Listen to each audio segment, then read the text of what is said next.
beberapa minggu kita kosong dari kajian usul fiqih. Insya Allah pada malam hari ini, tanggal 22 Januari 2024, insya Allah kita akan memulai mengkaji salah satu di antara mukhtasarat yang cukup populer di abad ke-10, karena beliau meninggal, penulisnya meninggal di abad ke-10. Hanya saja mungkin kitab beliau ini tidak banyak yang memberikan perhatian sebagaimana aslinya.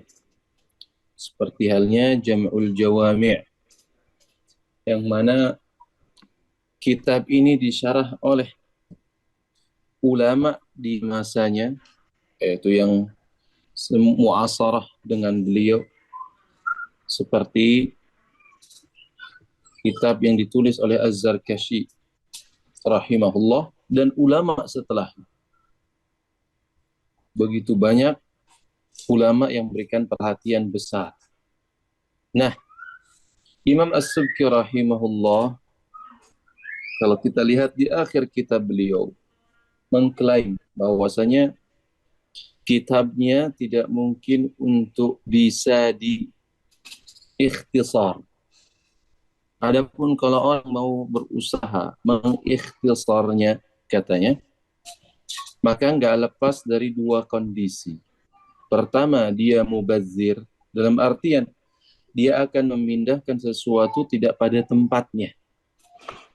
Atau mubattir, artinya dia akan menghapus apa yang telah disebutkan di dalam kitabnya yang dia maksudkan.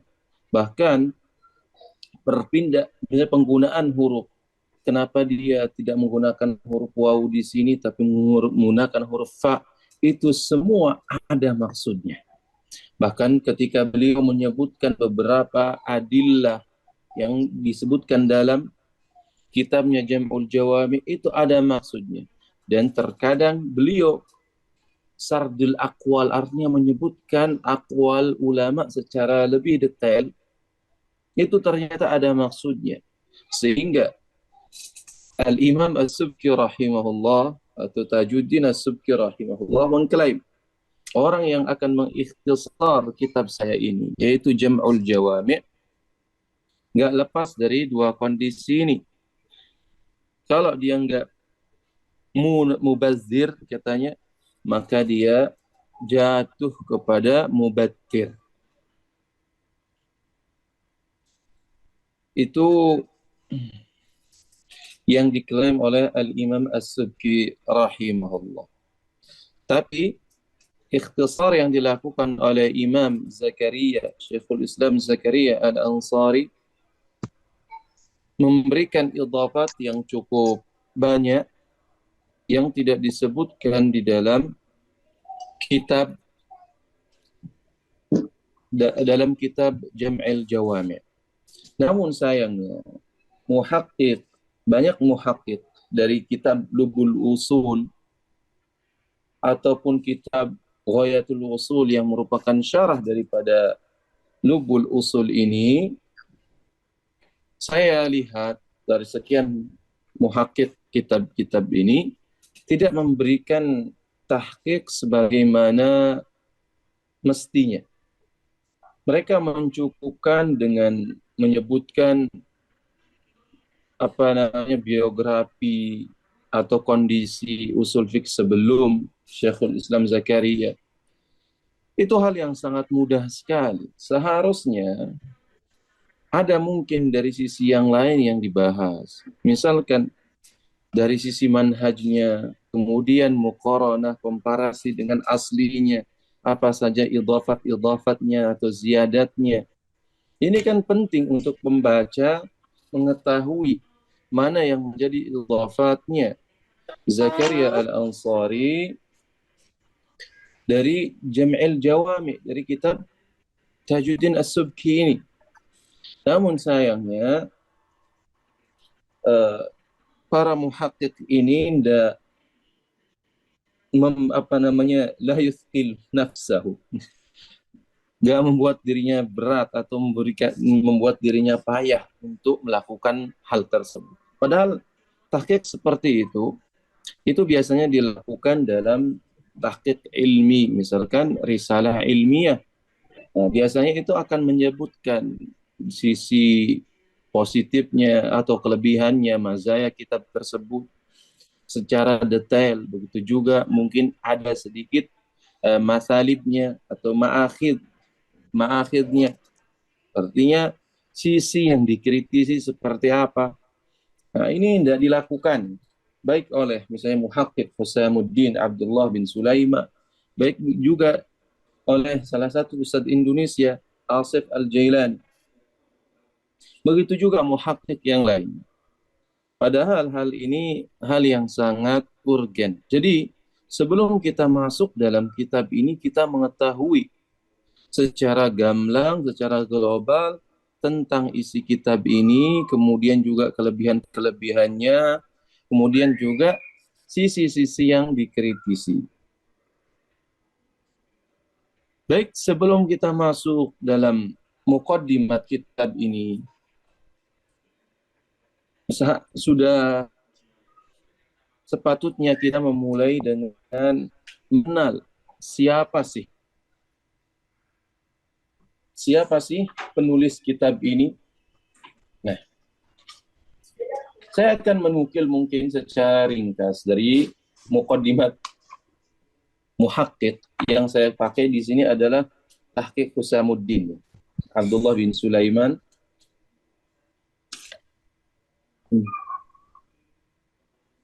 Beliau menjelaskan atau menuliskan tentang terjemah Syekh Zakaria Al-Ansari. Yang beliau katakan, huwa Syekhul Islam Qadil Qudah Zainuddin Al-Hafidh Zakaria bin Muhammad bin Ahmad bin Zakaria Al-Ansari As-Sunaiki ثم القاهري Al-Azhari Asy-Syafi'i. Jadi beliau namanya adalah Zakaria. Bapaknya Muhammad, kakeknya namanya Ahmad. Beliau di antara ulama Syafi'i yang diberikan gelar sebagai Syekhul Islam. Karena beliau bisa dikatakan mutafannin dalam segala ilmu. Baik dari sisi qiraat, baik dari sisi hadis. Beliau dalam semua bidang ini tidak lepas dari catat dari pena-pena beliau. Semua bidang ini hampir beliau memiliki basmah dalam bidang tersebut. Sehingga beliau pun diberikan gelar sebagai Syekhul Islam. Jadi gelar Syekhul Islam ini bukanlah gelar yang dimiliki oleh mazhab tertentu saja. Misalkan dalam mazhab Hambali, Syekhul Islam yang paling populer adalah Ibnu Taimiyah rahimahullah. Tapi dalam mazhab Syafi'i mutaakhirin, ternyata kita juga memiliki Syekhul Islam Zakaria bin Muhammad bin Ahmad Al-Ansari Asy-Syafi'i rahimahullah.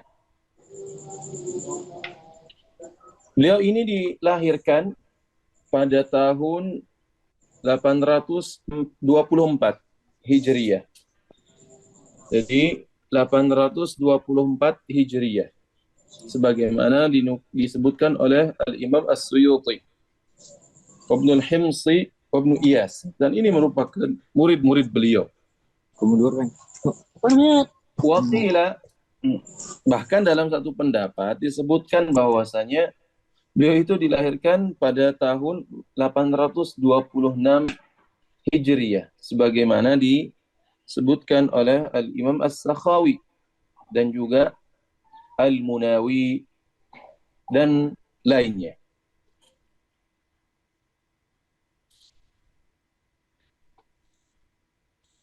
Lalu kalau kita lihat perjalanan menuntut ilmu beliau ini luar biasa. Bahkan mungkin sangat-sangat prihatin. kalau dibandingkan kondisi kita, perjalanan menuntut ilmu Syekhul Islam Zakaria ini sangat-sangat prihatin. Tapi mari kita mendengarkan sebagian daripada ulama di zamannya atau sebagian muridnya seperti Asy-Sya'rani misalkan menceritakan tentang perjalanan beliau menuntut ilmu. Beliau katakan demikian. Jadi Syekhul Islam ini pernah cerita kepada muridnya dari awal menuntut ilmu sampai kemudian beliau menduduki jabatan yang cukup tinggi sehingga dalam perjalanan beliau tadi kita sebutkan di antara laqab beliau, julukan beliau adalah Qadil Qudah. Jadi qadinya, kepalanya para qudah. Beliau menceritakan bahwasanya jitu minal biladi wa ana syabun. Falam a'kuf ala ahadi minal khalqi wa lam u'alliq qalbi bihi, katanya. Saya datang dari sebuah daerah, sebuah tempat. Ketika itu saya masih dalam kondisi sangat muda belia. Saya tidak pernah, katanya, menggantungkan hati saya kepada seorang pun. Bahkan wa kuntu aju'u fil jami'i katsiran. Maksudnya adalah Jami' Al-Azhar di sini. Beliau katanya sangat sering sekali merasakan lapar. Sampai fa akhruju bil laili ila qishril bittikh alladhi kana bi janibi al-midah. Katanya sampai suatu saat saya keluar di malam hari menuju, nah ini kulit-kulit bittikh itu adalah semangka. Jadi keluar di malam hari, beliau menemukan kulit-kulit semangka ini. Yang kebetulan kulit-kulit semangka ini berada di samping tempat wudhu. Wa ghairiha, katanya. Dan juga di tempat yang lain. Fa'aghsilahu wa akulahu. Maka aku pun mencucinya dan aku memakannya. Subhanallah. Kita belum sampai saat ini. Alhamdulillah, kita belum pernah merasakan getirnya menuntut ilmu seperti yang dirasakan oleh beliau. Dan tidak heran, karena para sahabat Nabi SAW seperti siapa? Yaitu Abu Hurairah radhiyallahu an. Kadang beliau dalam perjalanan menuntut ilmu, menunggu Rasulullah SAW, beliau sering dalam kondisi lapar. Bahkan pernah suatu ketika beliau berdiri menunggu Nabi SAW sampai nggak sadar apa yang diucapkan oleh Nabi SAW. Karena apa? Saking menahan laparnya. Itu dahulu para sahabat, sebagian sahabat demikian. Dan di antara ulama-ulama yang sukses, yang telah menguasai banyak ilmu, di antaranya ternyata Imam Zakaria Al-Ansari ini. Karena saking laparnya, di malam hari beliau keluar dari Jami' Al-Azhar, pergi sebuah tempat yang kebetulan di tempat tersebut bekas-bekas kulit semangka. Lalu beliau ambil, lalu beliau cuci, lalu beliau makan. Coba bayangkan. Artinya itu kalau bisa kita katakan itu tempat sampah. Artinya orang sudah nggak melihatnya. Itu tempat sampah yang kemudian ada makanan yaitu buah, kulitnya saja dicuci oleh beliau lalu dimakan. Subhanallah. Namun kemudian Allah Subhanahu wa taala kekalkan nama-nama orang yang seperti ini dalam menuntut ilmu. Sampai kemudian ila an qayyadallahu li syakhsan, katanya, sampai Allah Subhanahu wa taala kemudian menyiapkan aku seseorang kana yashtaghilu fi tawahin fasara yatafaqqaduni wa yashtari li ma ahtaju ilayhi min al-kutub wal qusur wa yaqul ya Zakaria la tas'al ahadan fi syai' wa mahma tatlub ji'tuka bih falam yazal kadhalik sinina adida. Lalu beliau katanya sampai mengenal seseorang dan orang tersebut selalu mencari beliau, lalu membelikan, artinya memenuhi kebutuhan apa yang dibutuhkan oleh Zakaria ketika itu.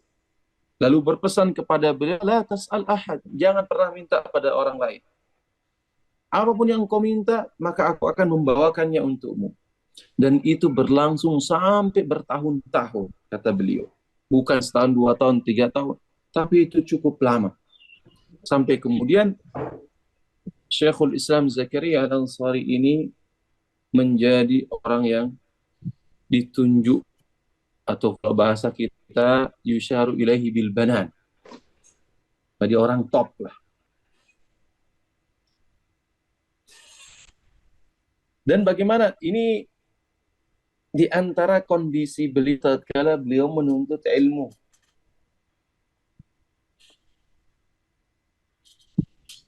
Lalu bagaimana beliau kepada siapa saja beliau menuntut ilmu, dan bagaimana prosesnya? Biasa seperti dahulu para ulama biasanya akan menghafalkan Quran. Lalu beliau menghafalkan Umdatul Ahkam, sebagian Mukhtasar At-Tabrizi dalam fikih. Lalu beliau pergi ke Qahirah katanya di tahun 41. Lalu tinggal di Al-Azhar. Maka beliau menyempurnakan hafalan fikih tadi, Mukhtasar At-Tabrizi ini. Kemudian beliau juga menghafal Al-Minhaj, yaitu Minhaj An-Nawawi, wa Alfiyah An-Nahu, yaitu Alfiyahnya Ibnu Malik, wa Syatibiyatain. Jadi apa namanya, Alfiyah Syatibi, Hirzul Amani, itu dihafal dalam qiraat. Kemudian beliau juga menghafal Al-Minhaj Al-Asli, maksudnya adalah minhaj dalam usul fiqh yang punya Al-Imam Al-Baydawi. Kemudian juga Alfiyah Hadis yang punya Al-Iraqi. Wa min at-tashil ila kad, ini juga punyanya, kalau tidak salah punyanya Ibnu Malik.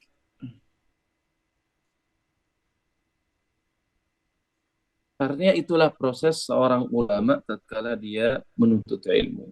Artinya memang penting untuk menghafal mutun-mutun ilmu ini agar kita mudah di dalam istihdharnya.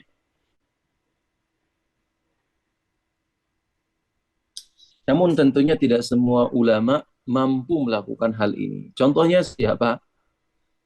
Imam Al-Mahalli itu ketika beliau berusaha untuk menghafal kata, itu sampai keringat dingin, sampai sakit. Nah, artinya masing-masing ulama kadang memiliki kelebihan yang tidak dimiliki yang lainnya. As-Suyuti menghafal 200.000 hadis. Apa saja bisa beliau hafal, di samping karangannya begitu besar, banyak gitu. Sangat luar biasa. Nah, ternyata Imam Syekhul Islam Zakaria ini juga memiliki kelebihan demikian. Di samping beliau memiliki kekuatan hafalan, juga beliau memiliki karya tulis yang cukup banyak.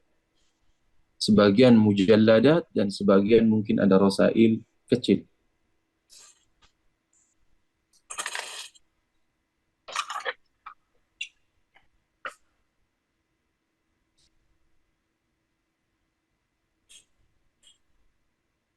Lalu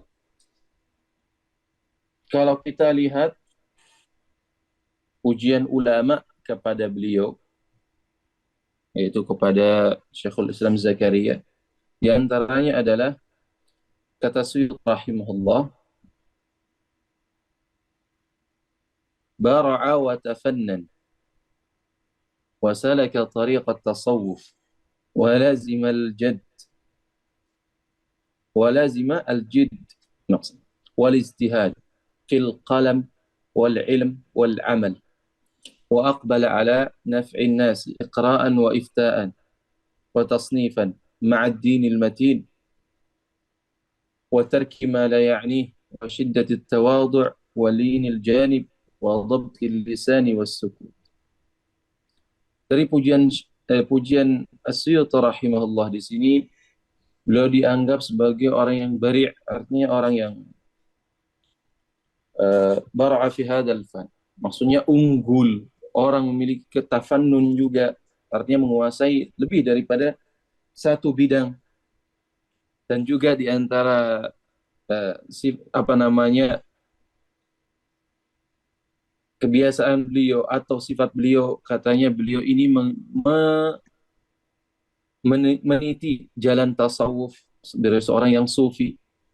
Beliau juga senantiasa al-jidd wal ijtihad, al-jidda wal ijtihad, lazim al-jidda wal ijtihad. Beliau senantiasa serius dan semangat gitu. Ijtihad artinya terus berusaha keras, baik dalam tulisannya, baik dalam ilmunya, baik dalam amalnya.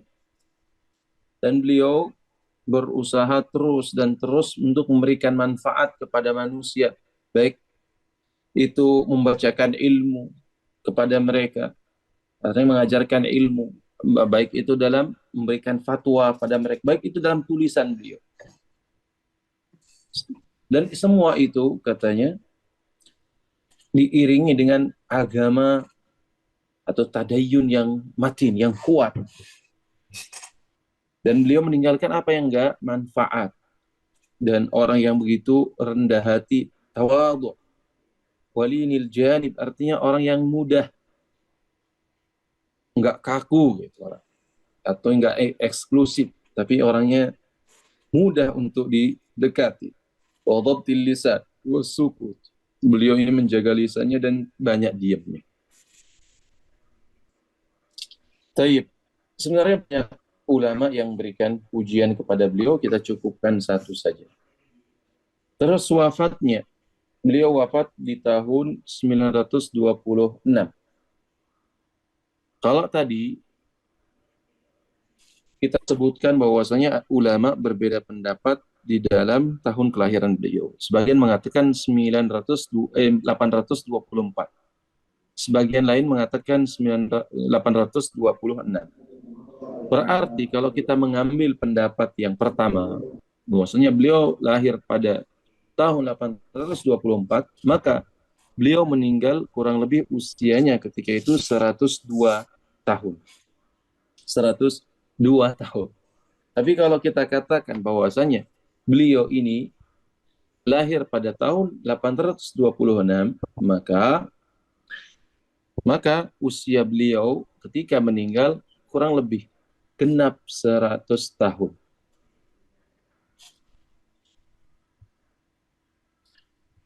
Lalu setelah itu kita, siapa saja sih guru-guru beliau?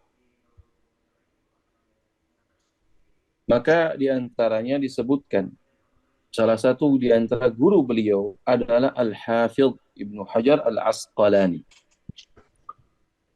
Sudah tidak asing lagi tentang guru beliau ini, yang yang dilaqabi sebagai Amirul Mukminin fil Hadis pada abad ke-9. Antara guru beliau yaitu Al-Imam Al-Hafidh Ibnu Hajar Al-Asqalani. Beliau ini wafat di tahun 852. Tentunya ada rentang waktu yang cukup untuk Imam Zakaria Al-Ansari bisa bertemu dengan Al-Hafidh Ibnu Hajar Al-Asqalani, yang merupakan Amirul Mukminin fil Hadis untuk kalangan mutaakhirin, sebagaimana disebutkan oleh sebagian ulama. Peran beliau dalam hadis sudah tidak menjadi keraguan bagi kita, sumbangsihnya sangat luar biasa, menghidupkan ilmu hadis. Kemudian di antara guru beliau adalah Jalaluddin Al-Mahalli. Nah, Imam Jalaluddin Al-Mahalli ini lahir pada tahun 791.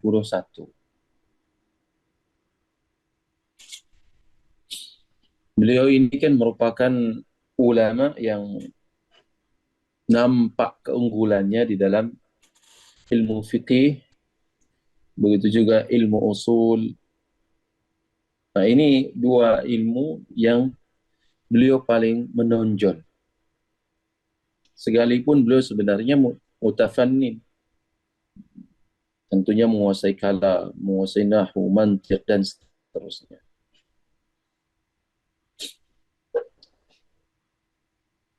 Dan kitab beliau yang paling populer dalam ilmu usul diantaranya adalah syarah beliau pada Jam'ul Jawami. Begitu juga syarah beliau pada Waraqat Imam Haramain. Lalu di antara ulama yang lainnya, ini keduanya masih Syafi'i ya. Adapun yang selanjutnya, ternyata beliau juga menuntut ilmu dari ulama Hanafi, yaitu Al-Kamal Ibnul Humam. Ini punya kitab dalam usul fiqih yang merupakan kitab mu'tamad, yaitu At-Tahrir fi Usulil Fiqh. Dia punya kitab At-Tahrir fi Usulil Fiqh. Jadi beliau belajar ilmu usul kepada Al-Kamal Ibnu Humam, bahkan nahwu dan hadis sebagaimana disebutkan oleh sebagian ulama. Lalu di antara ulama yang menjadi yang diambil ilmunya oleh Imam Zakaria Al-Ansari adalah Al-Qayati. Ini Syafi'i. Al-Qayati ini merupakan Muhammad bin Ali Al-Qayati Al-Qahiri Asy-Syafi'i.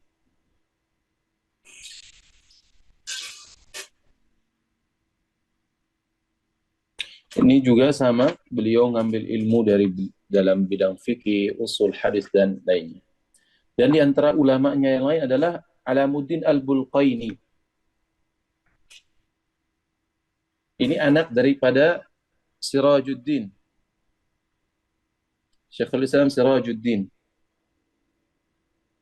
Al-Bulqaini. Kemudian juga Zainur Ridwan bin Muhammad bin Yusuf. Syafi'i Al-Muqri. Begitu juga Al-Kafiyaji. Nah, ini gurunya As-Suyuti yang lama mulazamahi di dalam ilmu nahwu. Ini pakarnya sangat luar biasa. Nah, ternyata Syekhul Islam Zakaria juga ngambil dari Al-Kafiyaji ini. Nah, murid-muridnya kita tadi telah menyinggung, di antara muridnya yang paling populer, yang sering kita ketahui adalah di antaranya As-Suyuti rahimahullah. Begitu juga Ibnul Himsi yang kita kenal dengan Syihabuddin Ahmad bin Muhammad Al-Himsi Ad-Dimishqi Asy-Syafi'i. Di antara muridnya juga Asy-Sya'rani. Ini yang sering disebut atau ini paling paling sering bergulat di dalam ilmu tasawuf. Ini Asy-Sya'rani. Dia banyak memiliki perhatian dalam ilmu at-tasawuf. Nama beliau itu Abdul Wahab bin Ahmad Asy-Sya'rani.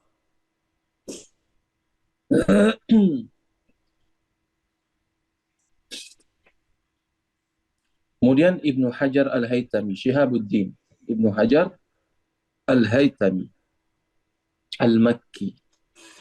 Karena beliau pergi dari dari Mesir akhirnya tinggal di Makkah. Lalu di antara murid beliau juga yang lainnya banyak, tapi cukup apa yang saya sampaikan tadi. Juga ada Ar-Ramli, misalkan Syihabuddin Ar-Ramli punya juga murid namanya Syihabuddin Ar-Ramli.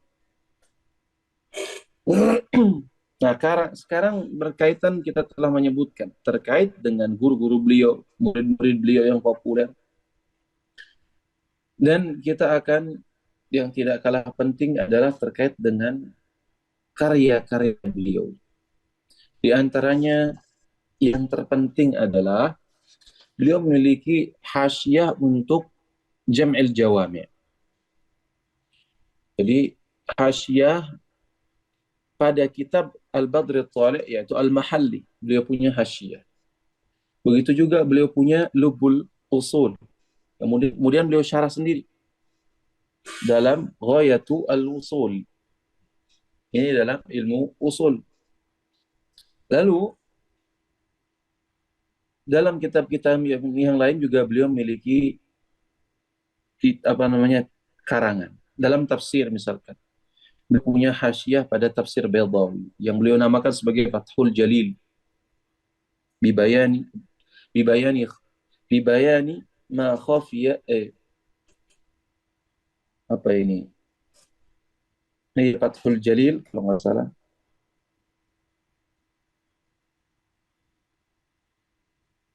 Kemudian beliau juga punya kitab namanya Fathur Rahman.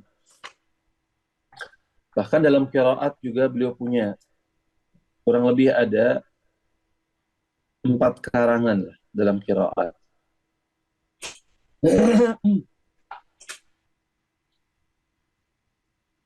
dalam dalam hadis beliau juga punya syarah, misalkan Tuhfatul Bari. Beliau juga punya syarah Fathul Alam, Syarh I'lam. Begitu juga beliau punya syarah Arba'in, dan juga syarah Alfiyah Iraqi, Fathul Baqi. Bahkan dalam satu terjemah konon beliau juga memiliki syarah Muslim. Adapun dalam fikih maka hadis wala haraj, beliau termasuk memiliki banyak karya dalam fikih. Di antaranya adalah Manhajut Tullab misalkan, yang merupakan syarah dari Minhajut Talibin.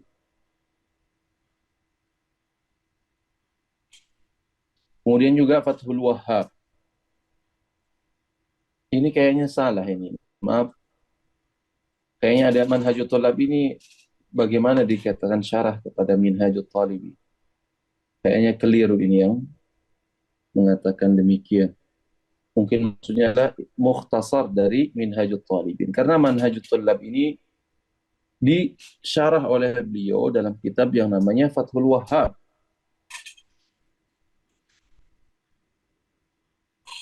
Kemudian juga Khulasatul Fawaid Al-Muhammadiyah fi Syarhil Bahjah Al-Wardiyah, Al-Ghurar Al-Bahiyah fi Syarhil Bahjah Al-Wardiyah, Asnal Matalib, Tahrir Tanqihul Lubab. Kemudian juga Tuhfatul Tullab, Imadur Ridha, dan seterusnya. Minhajul Usul. Kalau dalam faraid, Minhajul Usul ila Takhrijil Fusul, Manhajul Usul ila Ilmil Fusul. Dalam usul fikih ternyata beliau memiliki beberapa karangan, di antaranya adalah Lubbul Usul, kemudian Ghayatul Usul syarahnya, kemudian Hasyiah Zakaria Al-Ansari ala Syarhil Mahalli, lalu juga Hasyiah ala Talwih. Nah, Talwih ini merupakan karya dari At-Taftazani. Kemudian juga Fathur Rahman.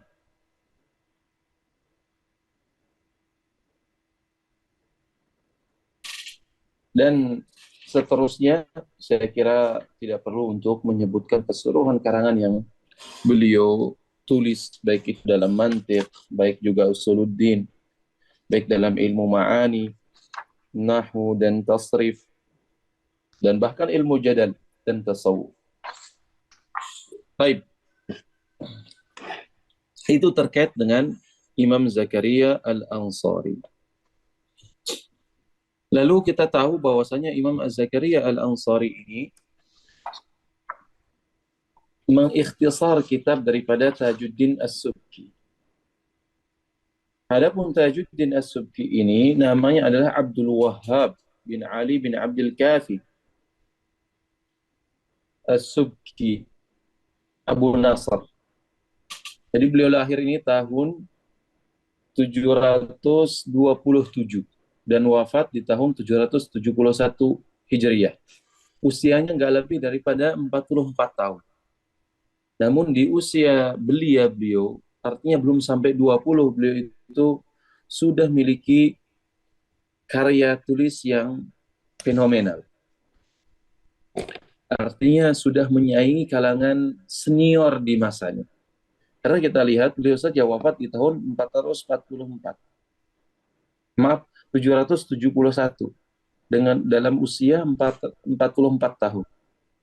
Sedangkan karya tulisnya cukup banyak, mulai dari yang mujalladat. Misalkan anggap Tabaqat saja. Tabaqat Syafi'iyah, Al-Kubra beliau punya. Kemudian Mutawassithah ada. Ini saja cukup besar. Lalu beliau mengarang juga dalam ilmu usul fikih. Baik itu syarah Minhaj, baik juga syarahnya Ibnul Hajib, Mukhtasar Ibnul Hajib. Begitu juga beliau punya kitab dalam Qawaid Fiqhiyah yang beliau namakan sebagai Ashbah wan Nadhair. Dalam usul fikih beliau punya matan sendiri yang dikenal dengan Jam'ul Jawami. Lalu beliau menulis kitab lain atas kritikan-kritikan yang dilayangkan pada Jam'ul Jawami ini, yang beliau sebut sebagai Man'il Mawani'. Dan juga beliau memiliki karya-karya yang lain yang cukup banyak. Di antara guru beliau yang paling populer adalah bapaknya sendiri, yaitu Ali bin Abdul Kafi atau yang kita kenal Taqiyuddin As-Subki. Lalu gurunya yang kedua Al-Imam Az-Zahabi. Yang ketiga adalah Al-Imam Al-Mizzi.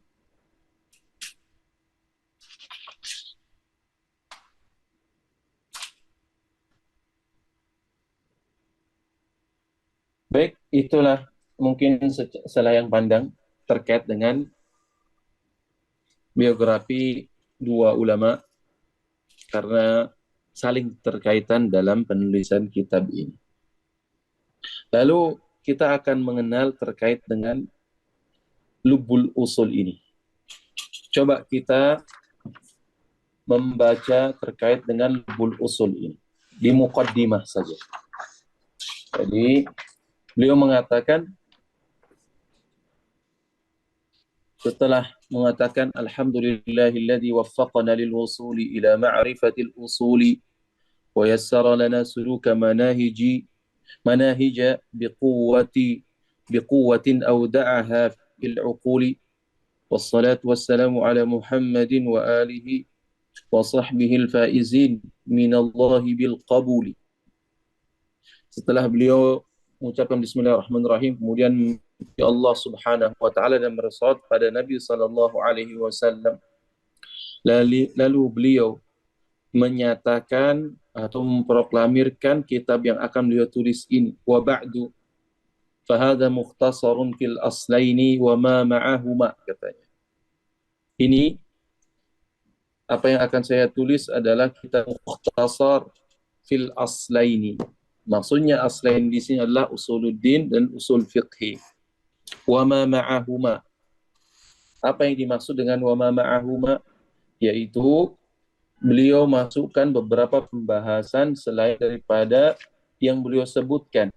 Yang pertama di antaranya adalah beliau katakan al-muqaddimat. Wa ma ma'ahuma al-muqaddimat. Lalu beliau juga mengatakan terkaitan dengan taklid, babut taklid, begitu juga berkaitan tentang adabul futiyah. Dan yang terakhir adalah terkait dengan tasawuf. Itulah maksud ketika beliau mengatakan wa ma ma'ahuma, yaitu selain daripada usul fiqh dan usuluddin ini, beliau masukkan pembahasan terkait dengan muqaddimat. Kemudian yang kedua adalah bab berkaitan tentang taklid, dan yang ketiga bab terkait dengan adabul futiyah, dan yang terakhir adalah tasawuf. Taib, dari mana kemudian beliau mengambil ikhtisar ini? Karena beliau telah menyatakan sebelumnya, fahada mukhtasar. Berarti yang terpikir pada diri kita, kalau ini adalah mukhtasar, biasanya beliau akan ambil dari kitab yang lain. Dan mukhtasar ini diambil dari kata ikhtasara yakhtasiru. Taqlilul alfaz wa takfiru al-ma'ani. Mempersedikit lafalnya, kemudian memperbanyak maknanya. Itulah dinamakan sebagai mukhtasar. Lalu beliau menyatakan, ini kitab yang saya beri nama dengan mukhtasar fil aslain, atau yang beliau namakan sebagai lubul usul inti, mukhtasar ini saya ikhtasartu fihi jam'al jawami'. Jadi mukhtasar ini saya itu mengikhtisarnya, meringkasnya dari kitab yang disebut sebagai Jam'al Jawami' Al-Allamah At-Taji As-Subki, Tajuddin As-Subki, sebagaimana telah kita singgung tadi. Nah, kita kenal bahwasanya Jam'ul Jawami' ini di antara karya fenomenal Imam As-Subki rahimahullah, di mana kitab ini mengumpulkan dua asal, yaitu usulul fiqh dan usuluddin. Dan juga disebutkan berkaitan dengan tasawuf. Dan Jam'ul Jawami' ini, kata Tajuddin As-Subki, dia ambil dari kurang lebih 100 musannaf. Jadi diambil dari 100 musannaf, dari karya dalam ilmu usul fikih ini. Dan tidak hanya sampai di sana, ternyata apa yang beliau tulis ini melebihi daripada apa yang beliau tulis dalam syarah Minhaj punya Biltawi, juga dari syarah beliau pada Mukhtasar Ibn al-Hajib. Jadi masail-masailnya itu telah mengcover semua yang ada pada syarah-syarah beliau, intisari daripada syarahnya, dan juga bimazidin katsir, tambahan dari beliau yang tidak disebutkan dalam syarah-syarahnya tersebut. Nah, inilah di antara keistimewaan Jam'ul Jawami' li Al-Allamah Tajuddin As-Subki. Sehingga kalau antum seandainya membaca Jam'ul Jawami' ini secara keseluruhan, setidaknya mayoritas masailil usul telah ada di kepala antum. Sekalipun tidak seluruh masail di-cover oleh Jam'ul Jawami', karena ada di sana tafasir, rincian-rincian masalah yang tidak di-cover oleh Jam'ul Jawami', yang mengharuskan antum membaca dari kitab-kitab yang lain, seperti Bahrul Muhit misalkan, yang punyanya Zarkashi.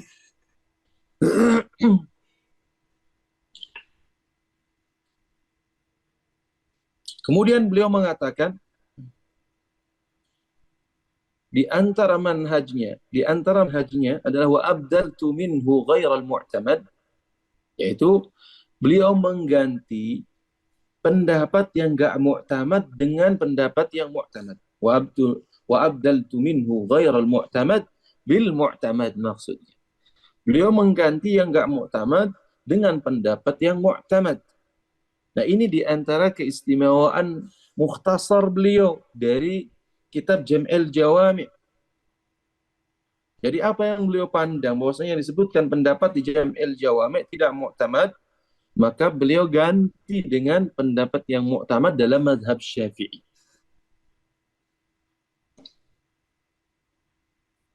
Wal wadih bihima, yaitu jadi yang ghairul wadih bil wadih. Jadi yang enggak wadih itu dengan pendapat lafal yang misalkan lafal yang enggak jelas, misalkan maknanya adalah muhim, maka beliau ganti dengan lafal yang jelas maknanya. Lalu ma'aziyadatin hasanah. Nah, Lalu dengan tambah-tambahan. Jadi beliau ternyata tidak hanya sekedar mengikhtisar, namun beliau tasarruf dalam ikhtisarnya ini. Bahkan beliau klaim ikhtisar saya ini juga ada ziyadatnya. Bahkan beliau di sini menggunakan lafal jama' yang menegaskan kepada kita bahwasanya ziyadat saya ini tidaklah sedikit, cukup besar. Makanya ada sebuah jurnal yang ditulis oleh Dr. Thamir bin Nasif, salah satu ustadz musyarik di Jamiah Islamiyah. Beliau punya kitab, punya jurnal, itu Ziyadat Lubul Usul li Zakaria Al-Ansari ala Jam'il Jawami'. Beliau menyebutkan berdasarkan istiqra beliau setelah melakukan komparasi antara kedua kitab ini, Jam'ul Jawami' dengan Lubul Usul, beliau berkesimpulan bahwasanya Zakaria Al-Ansari telah memberikan tambahan pada apa yang ada pada Jam'il Jawami' kurang lebih 164 ziyadah. Nah, ziyadah ini itu beragam maknanya. Bukan ziyadah dalam artian setiap ada masalah, enggak. Setiap tambahan masalah, enggak. Enggak mesti. Jadi ziyadah maknanya lebih umum di sini. Bisa saja tambahan dengan qaid, yaitu tambahan batasan. Bisa juga maksud ziyadah di sini adalah eh, apa namanya masalah baru yang ditambahkan oleh Imam Zakaria, atau bisa juga maksudnya ziyadah di sini adalah tashih atau tarjih. Dan juga bisa saja maksud dari ziyadah di sini adalah zikrul khilaf, menambahkan khilaf yang tidak diisyaratkan oleh As-Subki, ada khilaf di dalamnya. Kemudian juga ziyadat di sini bisa maksudnya adalah taghyir fit tartib, yaitu perubahan dalam penyusunan. Seperti misalkan Subki menjadikan satu dua perkara dalam satu tertib, maka Al-Ansari menjelaskan tertib yang tepat untuk dua hal tersebut. Jadi ini bentuk ziyadat yang ditambah oleh Imam Zakaria Al-Ansari. Nah, ini nggak disebutkan oleh satu muhakkik pun. Nggak, jadi nggak mau payah-payah lah menjelaskan tentang lubul usul ini sendiri. Kemudian juga terkait beliau tadi menyinggung tentang ibdal. Nah, ibdal beliau ini, pergantian yang dimaksudkan oleh beliau ini, beliau singgung di dalamnya kan. Ibdal saya ini katanya mengganti yang nggak mu'tamad, pendapat yang nggak mu'tamad menjadi pendapat yang mu'tamad. Kemudian yang kedua, ada misalkan kata yang nggak jelas, maka saya ganti dengan yang jelas. Ini ibdal beliau atau manhaj beliau dalam hal ibdal. Kemudian terkait ziyadah tadi kita sudah singgung bahwasanya ada 5 bentuk ziyadat yang disebutkan oleh Imam Zakaria Al-Ansari sebagaimana yang di istiqra, diteliti atau ditelusuri oleh Dr.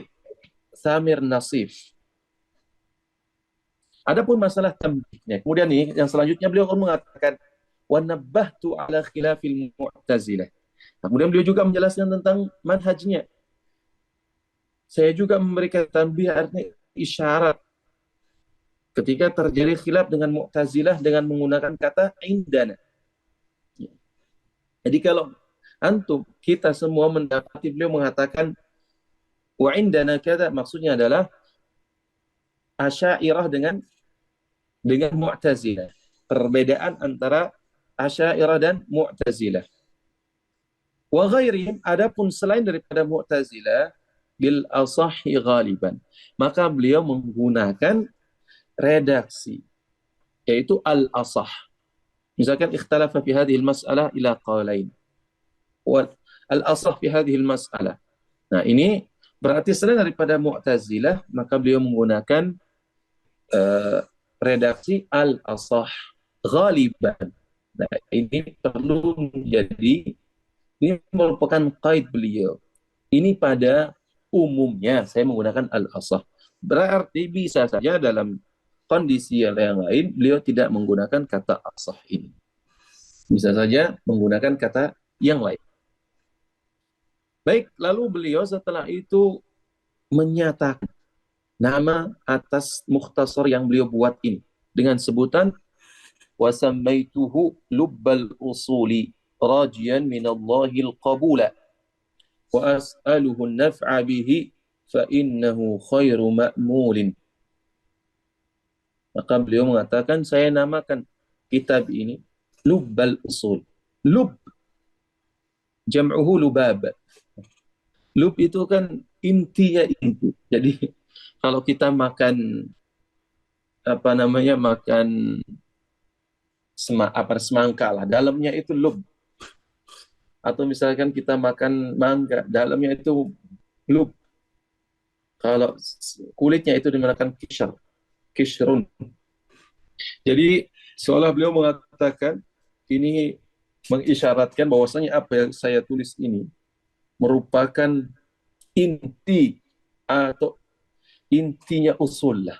Dalam artian ini dia tidak mengandung kulit, artinya semata-mata hal yang tidak diperlukan. Semua ini adalah isi. Seolah beliau mengatakan demikian. Lalu beliau mengharapkan Allah Subhanahu wa taala menerima apa yang beliau lakukan ini.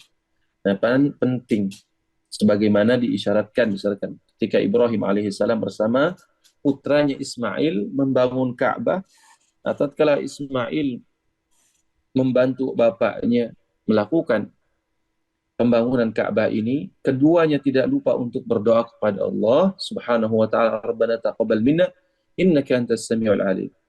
Ketika Allah mengatakan wa idh yarfa'u Ibrahimul qawa'ida minal baiti wa Ismail Rabbana taqabbal minna innaka antas samiul alim.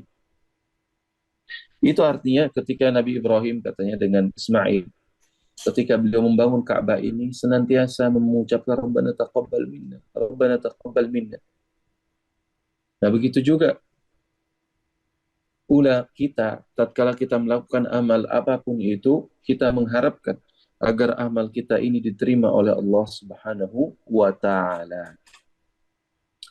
Di antaranya adalah menulis kitab ini yang bermanfaat. Lalu beliau mengatakan wa as'aluhu an-naf'a bihi, dan aku juga mengharapkan katanya dari kitab yang saya tulis ini yang namanya Lubbul Usul ini, mukhtasar ini. Saya mohon kepada Allah Subhanahu wa taala agar kitab ini bisa memberikan manfaat. Maka kalau kita mohon kepada Allah, Allahumma inni as'aluka ilman nafi'a. Saja orang menulis dan sebagainya kadang nggak manfaat. Nah, maka mohon kepada Allah agar tulisan ini atau agar karya ini bisa bermanfaat. Dan alhamdulillah ternyata hampir sudah 500 tahun karangan beliau ini bisa kita nikmati. Artinya sepanjang kitab ini terus dan terus dipelajari dan dikaji, insya Allah akan menyambung terus manfaatnya kepada si mayit. Di samping manfaatnya akan dirasakan oleh yang masih hidup. Fa'innahu khairu ma'mun. Karena katanya itu merupakan sebaik-baik harapan. Lalu beliau mengatakan wa yanhasiru maqsuduhu fi muqaddimatin wa sab'ati kutubin. Nah, beliau dalam hal ini mengikuti sebagaimana apa yang disebutkan oleh Imam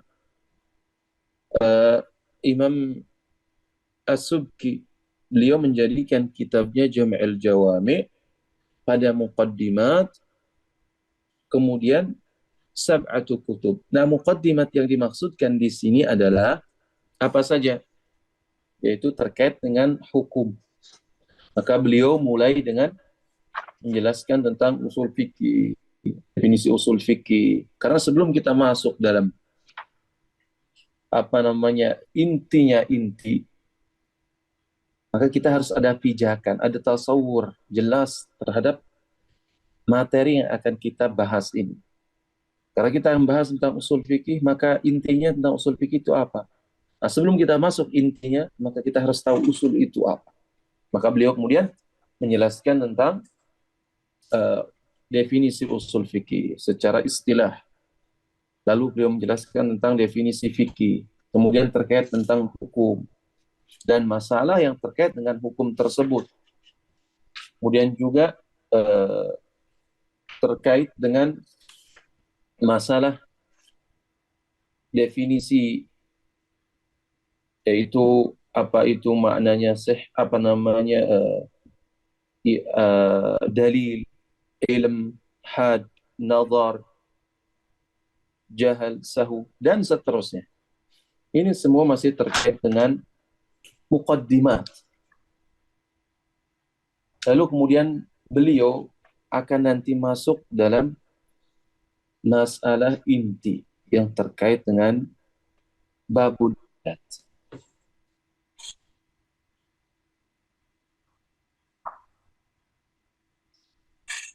Nah, itu muqaddimat beliau.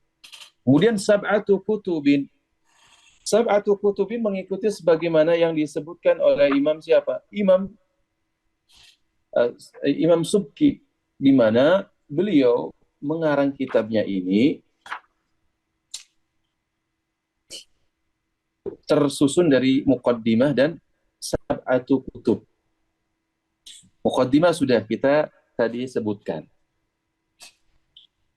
Apa saja pembahasannya.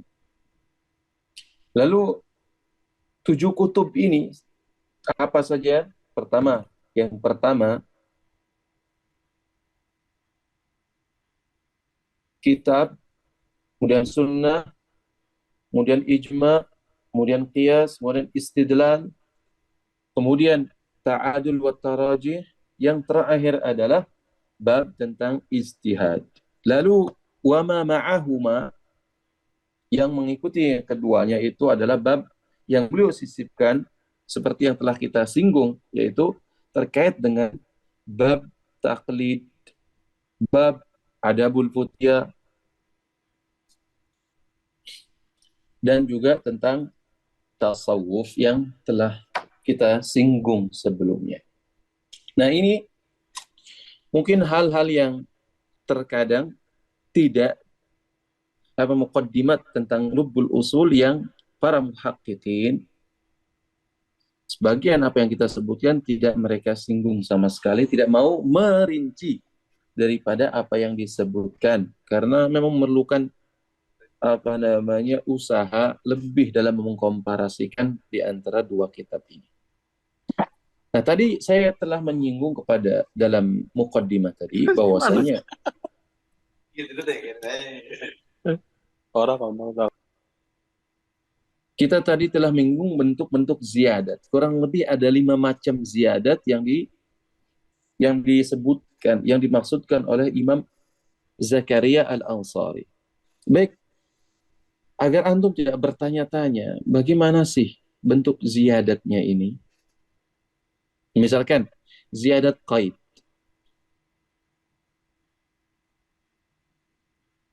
Beliau misalkan dalam mendefinisikan fardul kifayah. Beliau mengatakan muhimun yuqsadu jazman. Nah, jazman ini qaid, tambahan daripada beliau. Misalkan juga takyid beliau ketika membicarakan tentang anwa' mafhumil mukhalafah. Beliau sebutkan di sana ghaliban. Ini termasuk ziyadah qaid. Dan kurang lebih katanya, penambahan qaid ini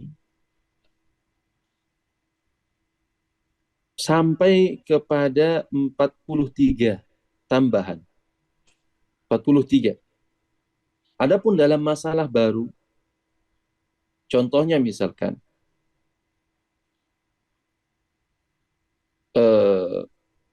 tambahan beliau tentang nau'ul khilaf, jenis khilaf dalam masalah al-butlan wal fasad ma'al Imam Abi Hanifah. Nah, ini tambahan yang tidak disebutkan misalkan dalam Jam'ul Jawami'. Begitu juga misalkan tambahan beliau kepada dalam definisi syarat al-lughawi dalam mukhassasat al-muttasilah. Ini masalah baru. Nah, masalah yang demikian, yang sejenis seperti ini, itu kurang lebih dalam lubul usul ini 43 tambahan. Baik itu dalam muqaddimatnya maupun dalam masalah yang lain. Kemudian terkait dengan tashih dan tarjih. Untuk sebuah pendapat yang tidak disebutkan oleh Subki tashihnya atau tarjihnya, karena beliau misalkan menyebutkannya secara mutlak gitu saja, tanpa mentarjih atau mentashihnya. Nah, Imam Mahali melakukan hal ini kurang lebih hampir 40. Nah, kalau kita gabung, ada 43 sebelumnya, 43 berarti sudah 86. Tambah 40 berarti menjadi 126. Nah,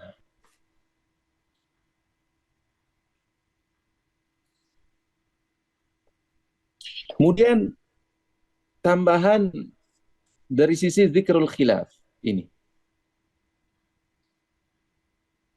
Ini kurang lebih, misalnya contohnya misalkan, apa sih yang dimaksud dengan mutasyabih? Ini zikrul khilaf. Tapi Subki tidak mengisyaratkan ada khilaf di dalamnya. Maka beliau memberikan isyarat dengan mengatakan al-asah. Begitu juga dalam hukum nasakh bimafhumil mukhalafah. Ini misalnya tidak disinggung oleh Subki. Misalkan. Tidak disebutkan mana yang rajih. Maka beliau menyebutkan dengan kata al-asah. Nah, jenis yang ini kurang lebih itu sampai 20 tambahan.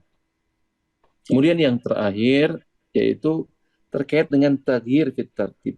Jadi perubahan dalam sisi tartib, penyusunan.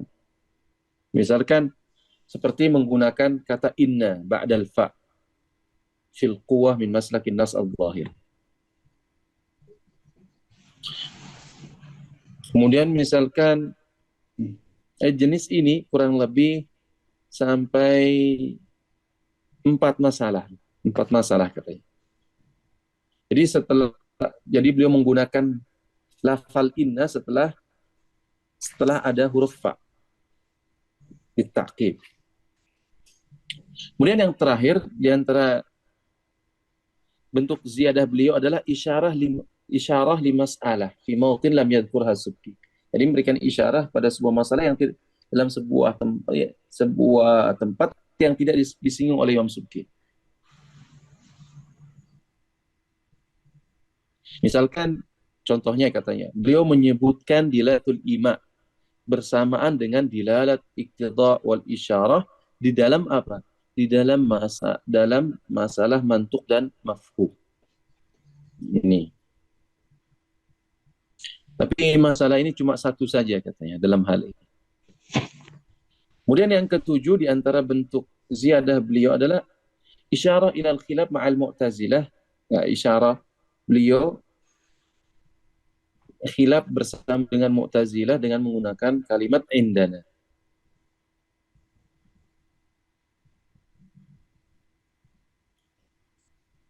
Nah, tapi beliau ini anggap sebagai bentuk tambahan. Padahal beliau, kalau kita lihat dalam muqaddimah tadi, sudah menyinggung masalah ini.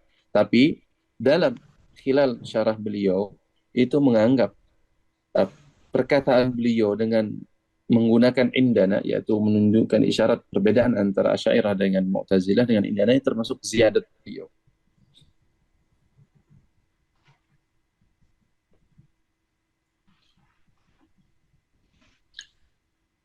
Ini juga cuma satu saja, nggak banyak. Nah, ini seharusnya kalau bisa, kalau boleh, ini para muhakkik ini menjelaskan secara rinci terkait tentang ziyadat-ziyadat yang dilakukan oleh Imam Zakaria ini. Sehingga kita pun, oh ternyata ini maksudnya ziyadat-ziyadat yang tidak disinggung oleh Imam, apa namanya, misalkan Imam Subki misalkan, dengan melakukan komparasi antara keduanya.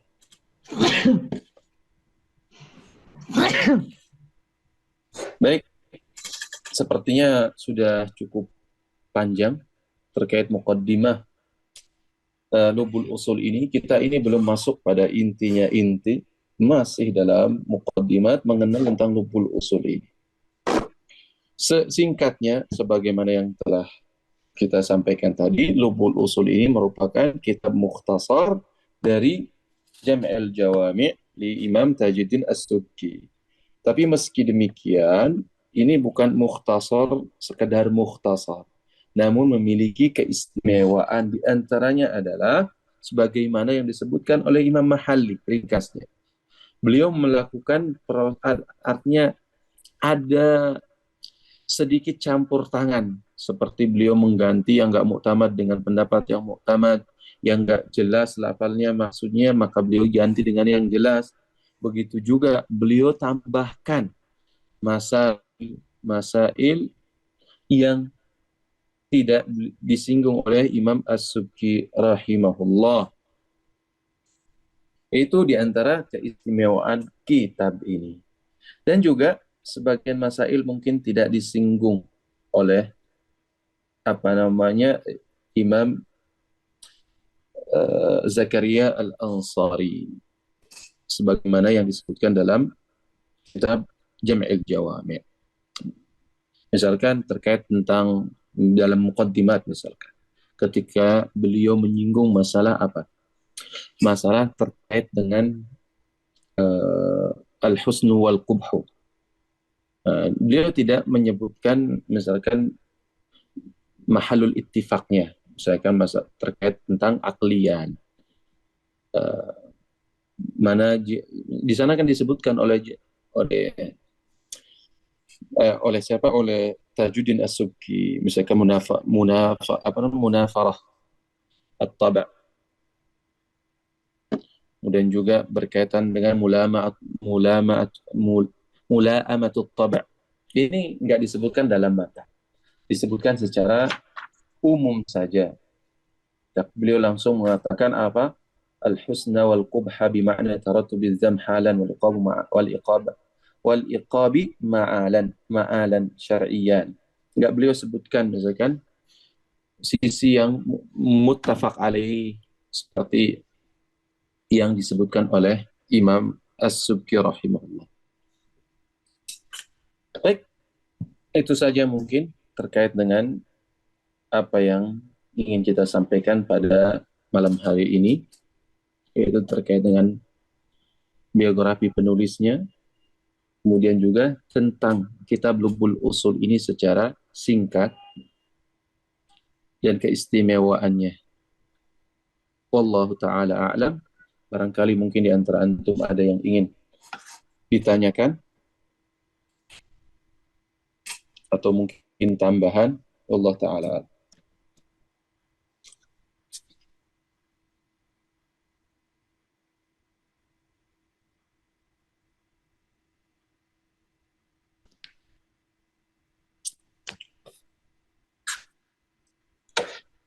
Tafadhal ya ikhwah, ada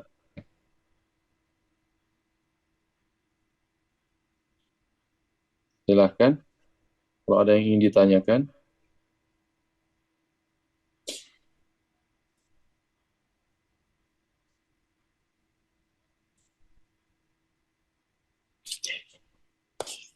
Ditanyakan bahwasanya Ustaz, apakah Jam'ul Jawami juga bersumber dari kitab usul fikih Mu'tazilah? Jadi di antara salah satu sumber atau referensi beliau tentunya ketika menuliskan sejumlah masail, kita perlu benar-benar mengetahui bahwasanya masalah ini dikatakan oleh Mu'tazilah dan tidaknya. Maka mesti harus merujuk kepada kitab tersebut. Dan juga kalau kita menarik kembali tentang penyusunan kitab-kitab usul ini. Misalkan Kayak Ar-Razi misalkan, dia punya kitab Al-Mahsud. Di antara referensinya adalah kitab Mu'tazilah, yaitu Al-Mu'tamad yang punya Abu Husain Al-Basri. Nah, ternyata kitab ini di antara salah satu kitab yang bisa dikatakan hampir-hampir dinukil oleh Ar-Razi dalam bentuk harf katanya. Sebagian ulama mengatakan demikian. Jadi bahkan kalau kita baca Bahrul Muhit ini punyanya Az-Zarkashi, beliau itu menukil dari madhabnya Syiah dalam usul fikih, dalam Mu'tazilah. Artinya semua madhab yang mungkin yang memiliki andil dalam penulisan usul fikih, beliau jadikan sebagai sumber penulisan atau referensi. Nah, terlepas apakah nanti diterima atau mereka sepakat. Allah Ta'ala alam. Baik. Ada yang lain? Bismillah. Assalamualaikum Ustaz, izin bertanya Ustaz. Iya, fardal. Afan Ustaz, yang dimaksud dengan indana itu maksudnya di sisi kami itu di sisi apa ya Ustaz? Mazhab apa Ustaz? Apakah di atas sisi mazhab ataukah di sekte tertentu Ustaz? Barakallahu fikum. Tadi sebenarnya saya sudah singgung terkait dengan indana, itu maksudnya Asy'ariyah. Maka kalau kita baca dalam syarah beliau Ghayatul Wusul, beliau secara eksplisit mengatakan wa indana ayyuhal asy'ariyah. Maksudnya adalah Asy'ariyah. Baik itu dalam masalah usuliyah, baik itu dalam masalah usuluddin. Nah, husn wa qubah ini kan bukan terkait dengan masalah usul fikih. Sebenarnya dia lebih kepada usuluddin atau ilmu kalam.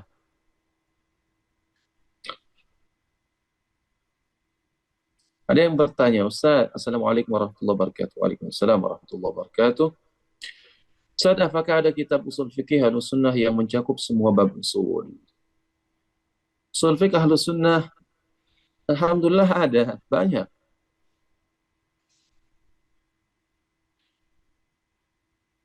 Di antaranya adalah, misalkan pertama, mu'zam masailil usul.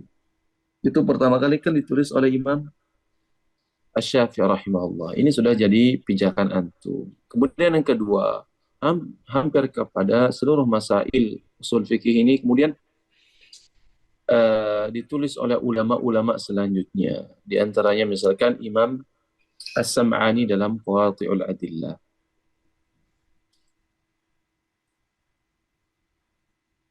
Begitu juga misalkan dalam kitab-kitab yang lain dalam mazhab Syafi'i, baik itu misalkan kitab Jam'il Jawami', kemudian dalam mazhab Hambali misalkan ada kitab apa namanya Mukhtasar Tahrir misalkan.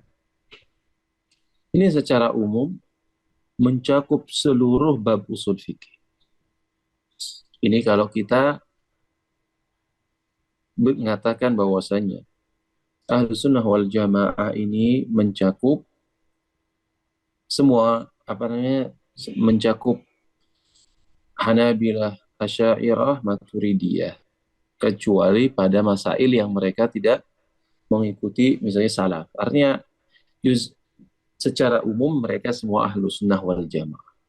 Jadi ya usul fikih yang kita pelajari ini insya Allah termasuk di antara kitab usul fikih Ahlus Sunnah wal Jamaah yang mencakup semua bab usul. Apa ada keterkaitan antara ilmu mantik dengan ilmu usul fikih, Ustaz? Ini sering kita ditanyakan terkait ini. Iya, kita pernah dulu menyinggung bahkan dalam apa namanya dalam kitab Al-Arba'in Al-Usuliyah, begitu juga ketika kita mensyarah Mahalli, ada keterkaitan antara ilmu mantik dan ilmu usul. Bahkan sebagiannya musytarak antara ilmu usul dengan ilmu mantik. Coba lihat antum dalam muqaddimat. Di sana kan ada nanti mutabaqah. Kemudian juga ada apa namanya tadammun. Ada juga terkait dengan iltizam. Ini di samping dipelajari dalam ilmu mantiq juga ilmu usul fikih. Ini di antara di antara mabahis mustarakah. Artinya ada keterkaitan satu dengan yang lainnya. Begitu juga masalah qiyas. Dalam qiyas tadi disebutkan bahwa kita belum usul ini berisi tentang aslain, usul fikih dan usuluddin. Apakah yang disebut usuluddin ini maksudnya dasar-dasar akidah Asy'ariyah? Seperti apa bentuknya di kitab ini? Nah, antum sudah bisa baca sendiri. Yaitu usuluddin yang terkait dengan tentunya karena madhab penulisnya adalah Asy'ariyah. Sehingga kalau kita lihat misalkan ketika beliau mendefinisikan misalkan hukum al-khitab al-muta'alliq bi fi'lil mukallaf. Maksudnya khitab apa? Al-khitab an-nafsi. Begitu juga ketika mereka mengatakan kalamullah. Mereka maksudnya adalah an-nafsi. Al-qa'im bidzat. Jadi akidah yang maksud dalam kitab ini yang dituliskan adalah terkait dengan akidahnya Asy'ariyah.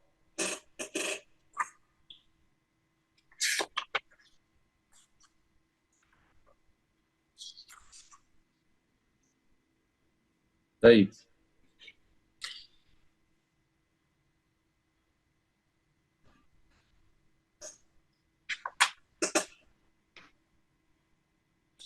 Terus ada yang mengatakan seperti apa bentuknya di kitab ini. Antum bisa baca di akhir pembahasan. Beliau menyinggung terkait tentang akidahnya. Bagaimana akidahnya. Misalkan beliau mengatakan secara umum sebenarnya ada kesamaan dengan akidahnya Hanabilah. Mungkin dalam masalah kalamullah. Mereka katakan ibarat an kalamillah. Kalau kita meyakini, saya meyakini dan lainnya mengatakan kalamullah ya, kalam hakikatan. Bisautin wa harf misalkan. Kalau mereka katakan enggak, kalamullah al-qa'im bidzat. Udah dalam jiwanya.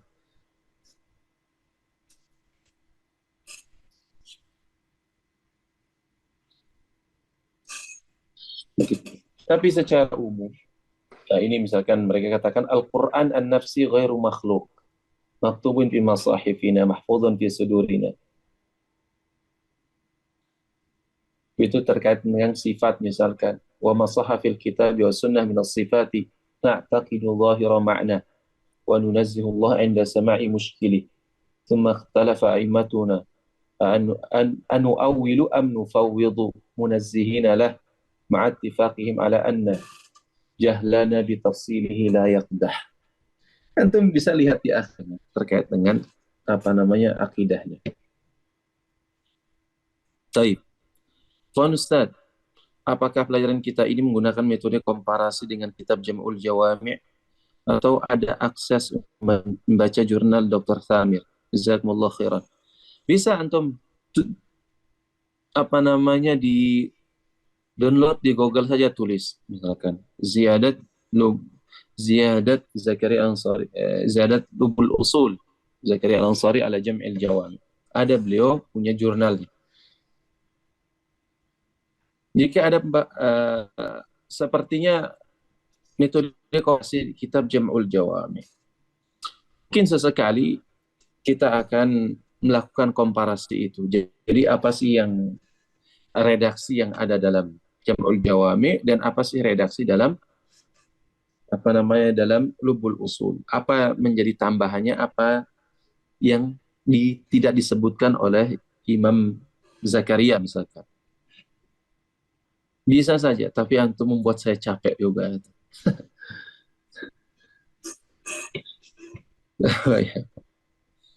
Assalamualaikum.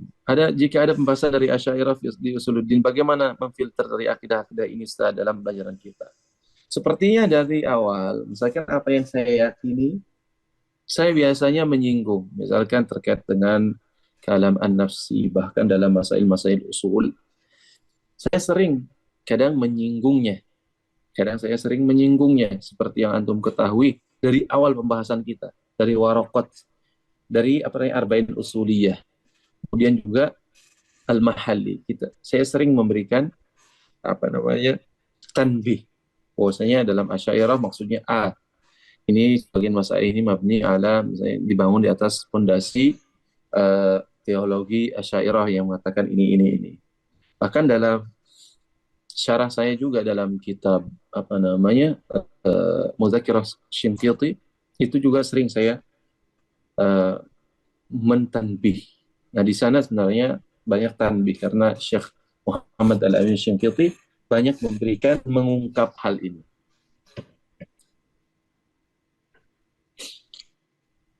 Baik.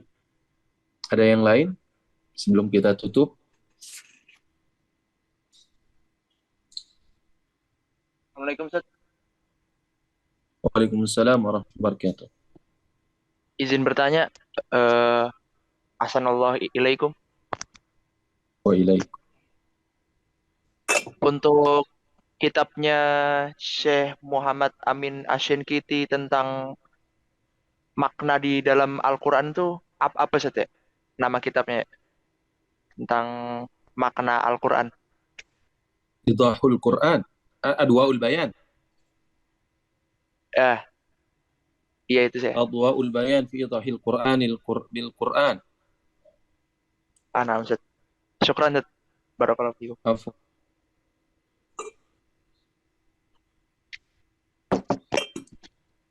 Tadi saya lupa kayaknya ya menjelaskan beberapa syarah kitab tentang Lubul Usul.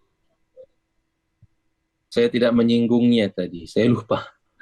Astagfirullah. Apa ya?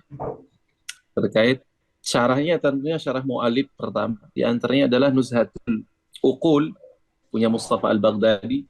Begitu juga di antara ulama Indonesia, yaitu Muhammad Al-Haji ini. Itu mantan lah, ketua PBNU Indonesia yang dari kajian ulama Indo. Nah, beliau punya Tariqatul Husul kalau nggak salah.